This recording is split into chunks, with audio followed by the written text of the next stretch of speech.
tartışma yapacak. Mr. Lian,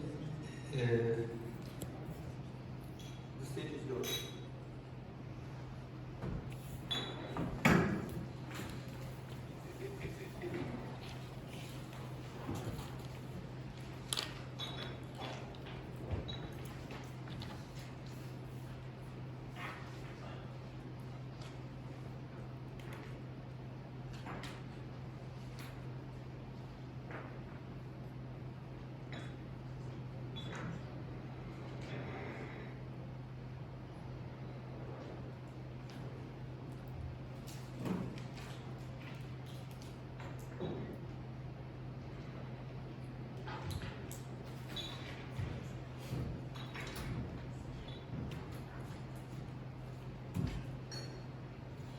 Good afternoon, everyone. Hope you had a lovely lunch, and we had a good session today. We talked about a lot of different things. My session, I'll be looking at creating and managing blockchain database in the public sector. Before I go on, I just want to say a few things.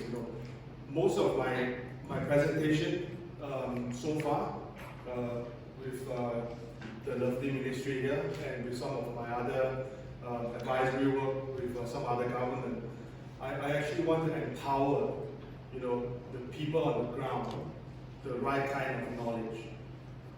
I wanted them to be able to talk the same lingo, and also at the same time, if you happen to be engaging another supplier to look at some of the blockchain solution, you will ask the right kind of question.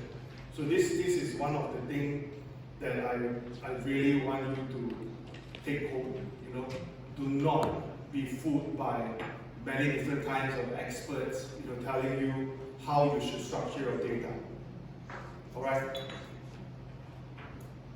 Don't think so complex. Do not think about what is on-chain, what is off-chain, and so forth. Because all this lingo will not help you in structuring how your system is going to be like.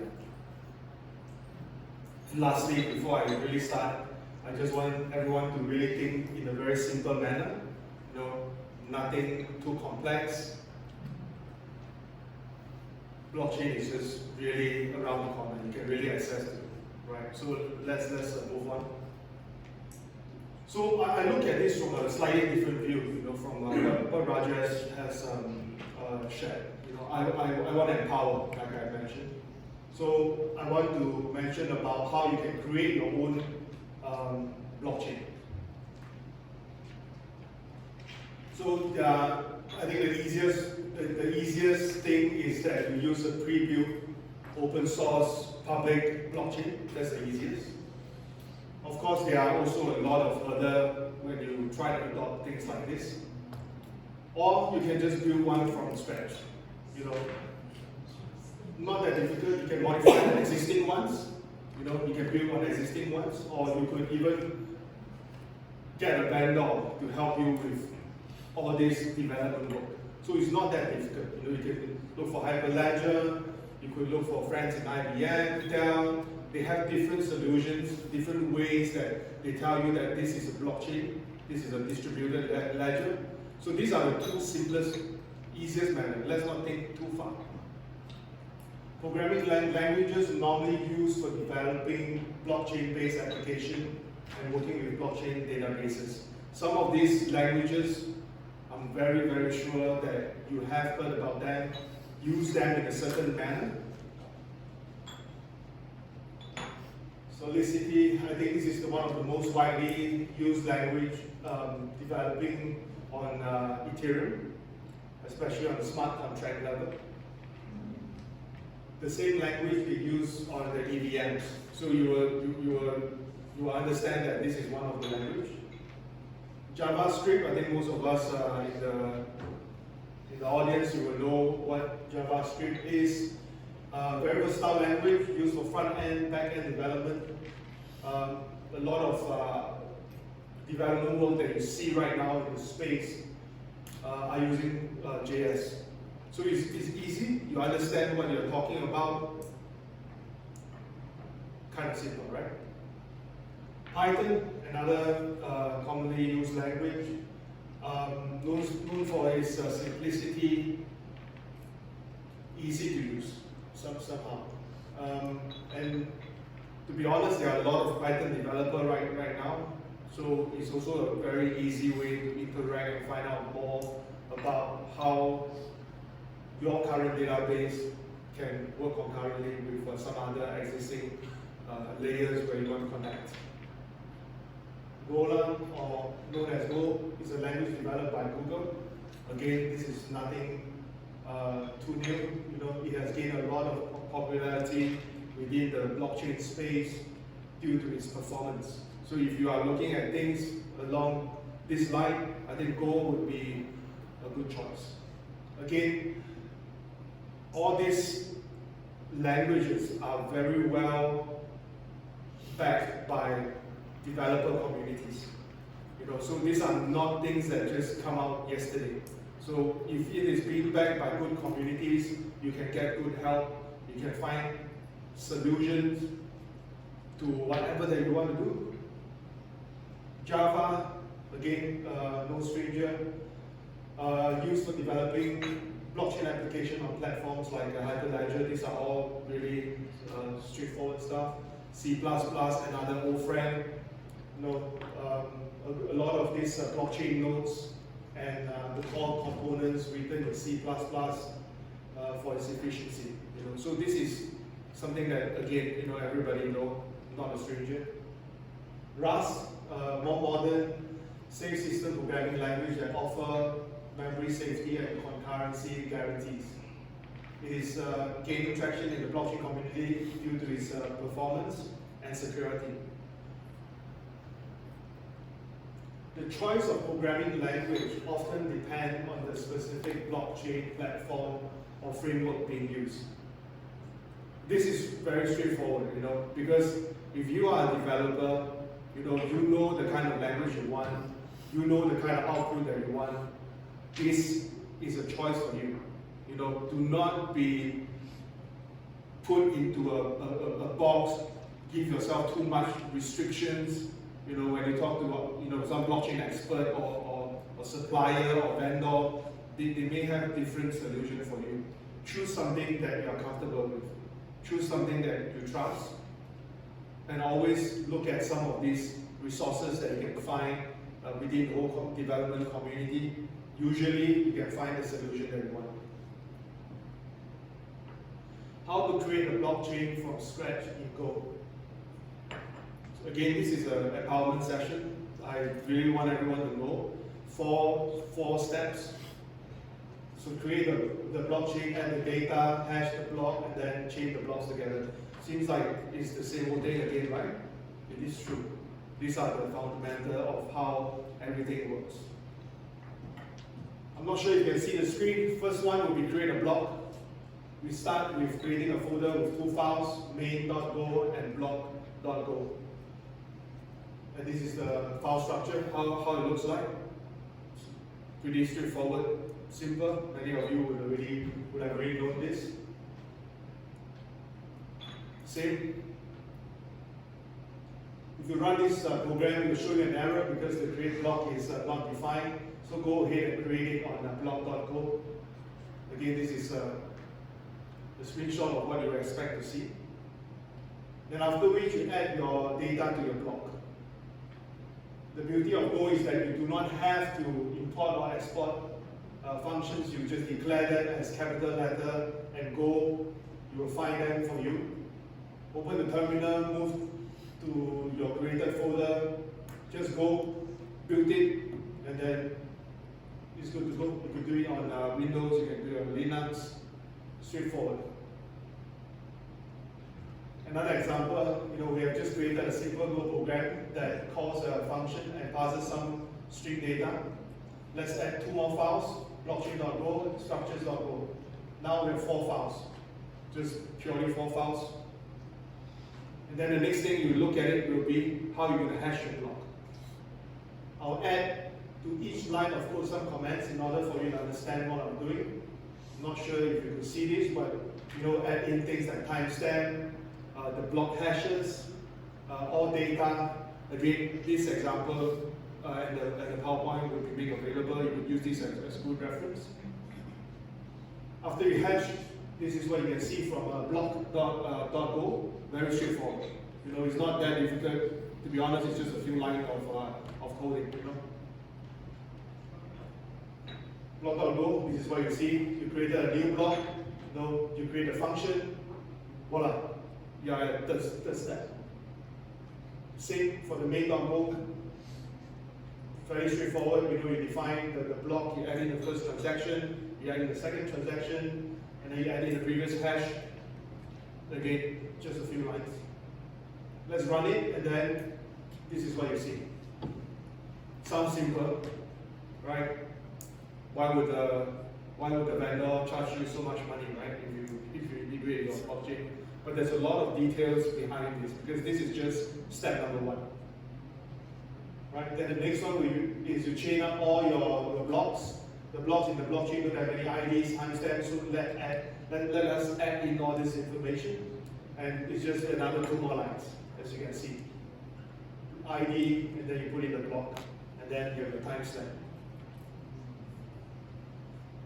Check one more time, you can see again, first transaction is there, block ID is there, the hash of the block is also there. Just click save, run it again, voila, you're done. As you can see, the blockchain is well structured. All the fields that you want are all there. It's not rocket science. Again, I would say this is just a few lines of codes. Except for the Genesis block, each block contains, Genesis block is the first block. Other than that, each block contains a hash and the hash of the previous block, which make it immutable. So, in the first day, I showed you the diagram with the 3 blocks. All the blocks will be all chained up. Congratulations, this is a really, really quick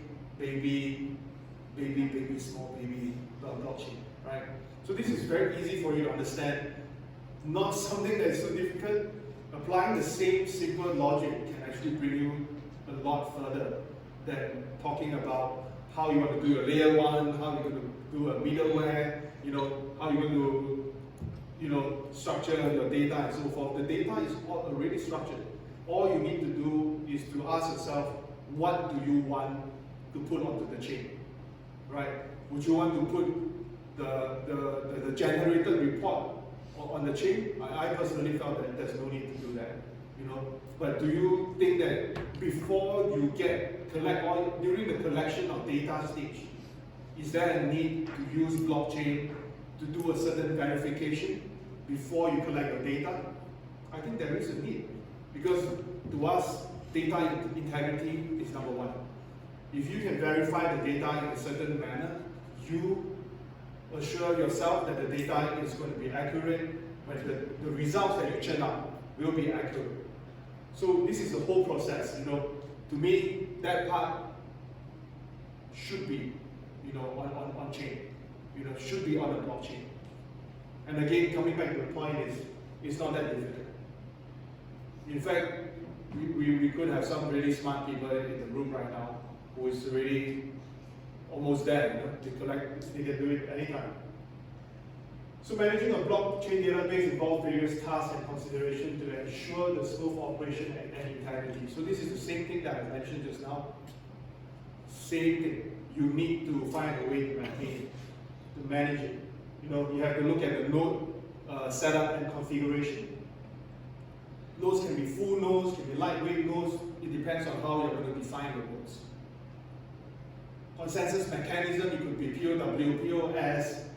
It depends on how you want to do it. If today you are on an e-voting system, let's say the government has an election going on, right? You want to do an e-voting. Maybe a POS mechanism is good enough. Straightforward, verify the person's details on chain. That's it. It's very straightforward.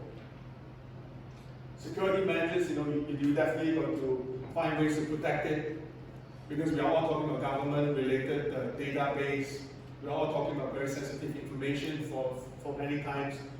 So I think how you're going to define your access point, who is going to be the core owner, who is going to take care of a certain part of the whole function, all these things got to be defined very clearly.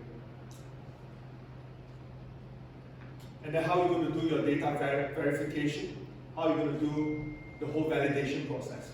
Because these will then determine how you are going to resolve any conflicts, how you're going to resolve any problems, how you're going to resolve any fraudulent activities.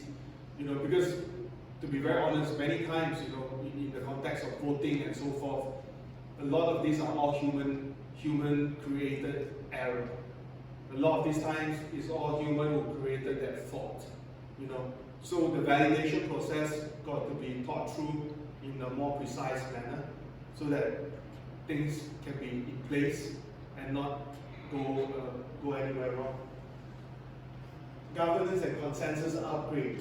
All right. Whether you are in the private blockchain or whether you are in a public blockchain, there's always a need to set up governance rules. Right? Today, he may be the chairman. Right? Tomorrow, he may be the chairman. Who is going to decide how things are going to be run? And this process got to be also part of a consensus mechanism where the different department head agree on this. If one of them do not agree, they find that there's a fault, then they will not approve it, and you go through the process over again.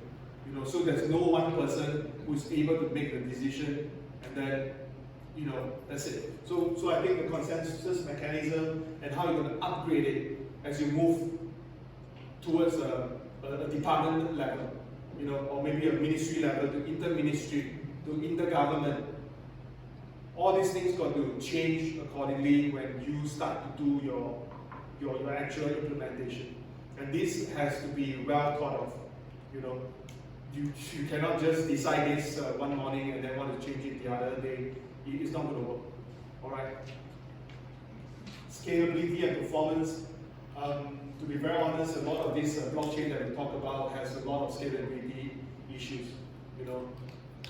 Maybe 7 terabytes of data is okay. Depending on what kind of data you want to call. But it might not be okay. It might not be fast enough. So you need to look at other suitable solution, a hybrid blockchain, for example, or a layer 2 built on top of your existing protocol, so that things can be a lot faster, things can move a lot smoother. And all these things is all about efficiency. We talk about the productivity. I have a PhD in productivity science. We always look at the kind of output that we want. It's not about how fancy the UI UX is. It doesn't matter, right? I saw some question, what kind of UI UX? It doesn't matter. We look at efficiency. We look at how the productivity can be increased because we use blockchain, because we use AI, because we use smart contract.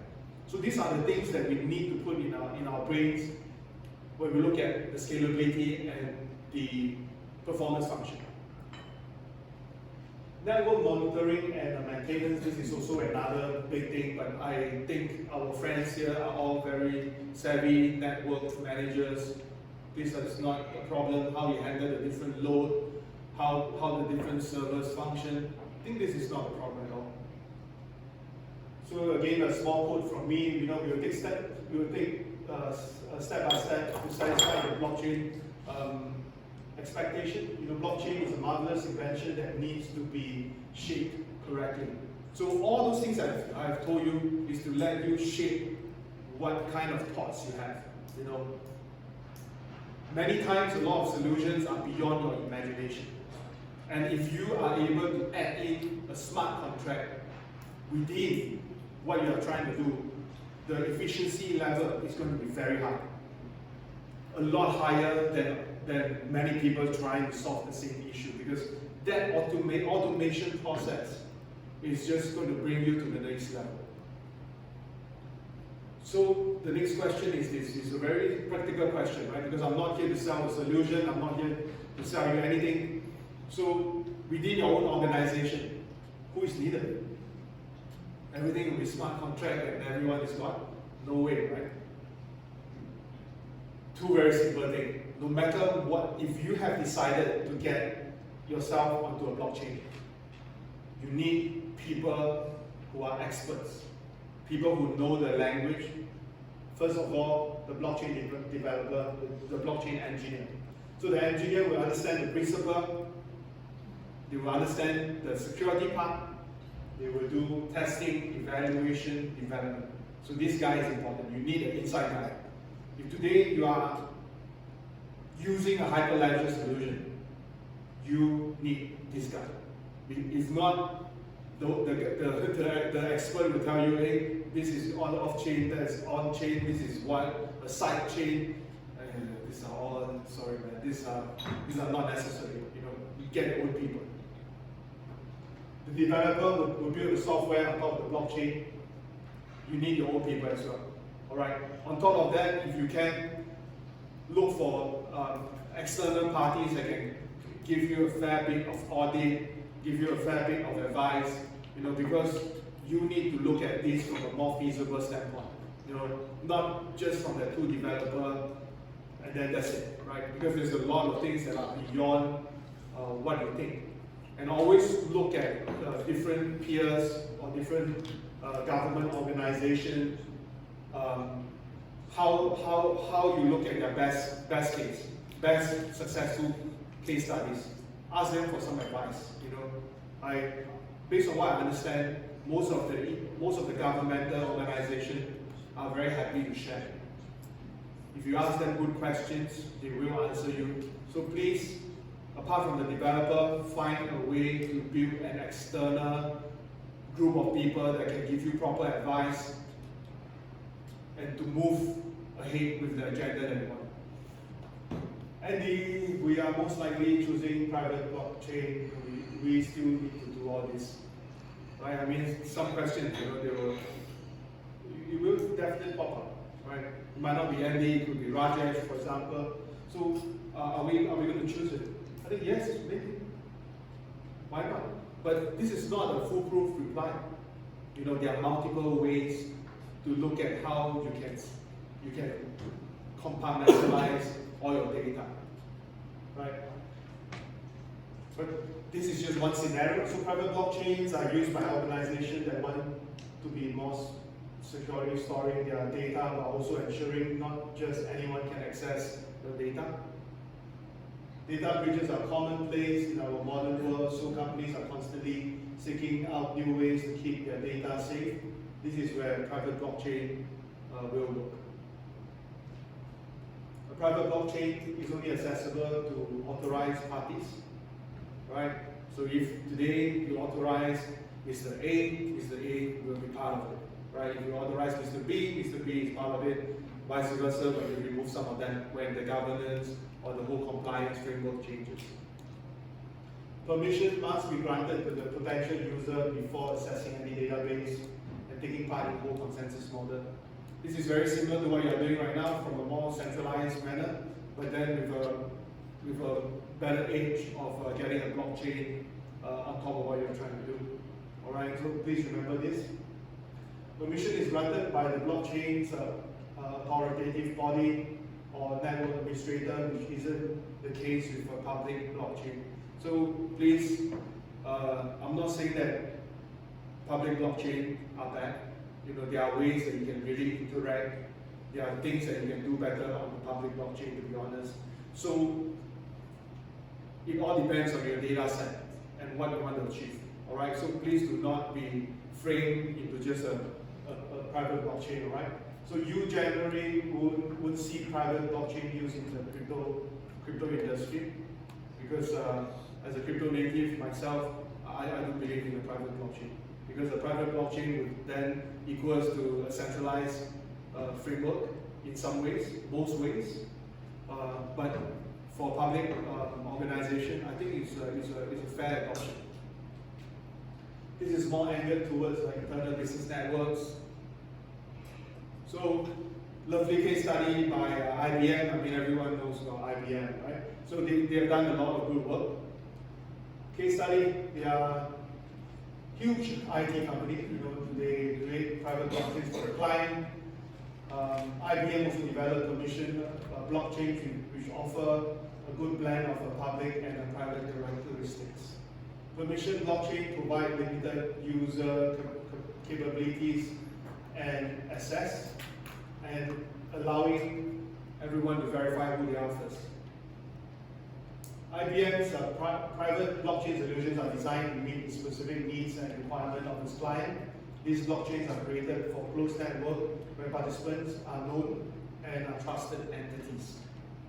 With private blockchain, IBM helps organizations establish secure and efficient blockchain, maintaining a certain level of transparency, streamline some of the process, and enable transactions among trusted participants. Sounds more likable in this manner. On the other hand, IBM's development of permission blockchain brings together elements of both public and private network. Permission blockchain offers control to select group of participants who have verified their identity. This verification process ensures that only trusted individuals or organizations, interdepartments, for example, can join the network and take part in the whole consensus mechanism. By binding both the public and the private blockchain, IBM enable organizations to harness the advantage of blockchain while maintaining a certain level of privacy and control. Because many times if you speak to big listed companies, speak to government organizations, they are all very afraid of touching blockchain. They will ask you a lot of questions. As of this late morning, a lot of questions, But if you understand the framework and what other people can offer you, just example, a good case study from IBM, they provide you with better privacy. That's what all you want, and they also give you a certain level of control. So with the permission blockchain, IBM facilitates secure, efficient collaboration among the participants who require specific rights within the network. And by doing so, they also implement a very strong identity verification measure, ensure integrity, ensure security, and also ensure that the whole process is going to be reliable. So these are things that you can control. So their expertise in this private and permission blockchain reflects its commitment to deliver tailored solutions. They offer a lot of different solutions to different clients. So what they are doing right now, they are all customized. You can tell them what you want. You want A, you don't want B, they can do everything for you. They play a very big significant role in advancing the adoption, using the private and permission blockchain. Because if you speak to any of the governmental guys who have already adopted blockchain in a certain manner, most of it are actually on the private network. Most blockchain developers opt for open blockchain platforms like Ethereum. The basics will help you choose the one you want to work with. Right? So this again goes back to the core thing that I want to bring up. There's no one solution.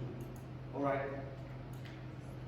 You can, based on your own creativity and your own logical brain, to adopt blockchain in a better manner suited for your own organization. Right? Someone like myself who just came in, we had a few chats at the ministry 2 days ago. I can only know roughly where the gaps are. But every one of you who are part of your own ministry, are part of your department, you will know the data a lot better than I am, or another consultant that goes to you and tell you about their wonderful solution. Always remember there are case studies. This is nothing new. Use the one that you felt that is the best. So for this session, I will end off saying that you should choose your blockchain wisely. You know, it is not always just about private blockchain. It is not about just public blockchain. There are many things that you can do using the concepts that we have shared. You have to make your own decision from your own needs to ensure the correct kind of output is attained, right? If you are doing something like what Rajesh mentioned, you know, how Singapore manages the company's data using blockchain, you think that this is good, you could always reach out to my lovely friends in Singapore. They will definitely share with you not only the case study, but they will share with you the kind of framework that they have put themselves through. You know, the spirit of sharing, you know, from a productivity organization standpoint, you know, Singapore is also part of the whole big family. It is a lot easier for us to talk to them and get the kind of solution and get the kind of advice that you want, right? So please get yourself some good advice. Number one, if you have your own developer right now within your ministry, send them for some simple courses. You know, 4 simple steps to make your own blockchain. It's not that difficult, right? Everything else depends on how you spend your time, like from Udemy, for example, right? Online courses, you could find out a lot more. You know, self-study, that's the key. With that, I end my session before the coffee break. I'm not sure if I'm too early or too late, but I'm always happy to get some questions. You know, anyone want some questions? If not, we can do it at the coffee break, or we can ask anything. Don't be shy. Okay. No problem. We will do it at the coffee break. All right? Okay. 15 dakikalık bir aramız olacak. Orada bir şey hatırlatayım. Dosyalarınızın içinde bir değerlendirme formu var. Ayrılmadan önce onu doldurup masanıza bırakırsanız seviniriz.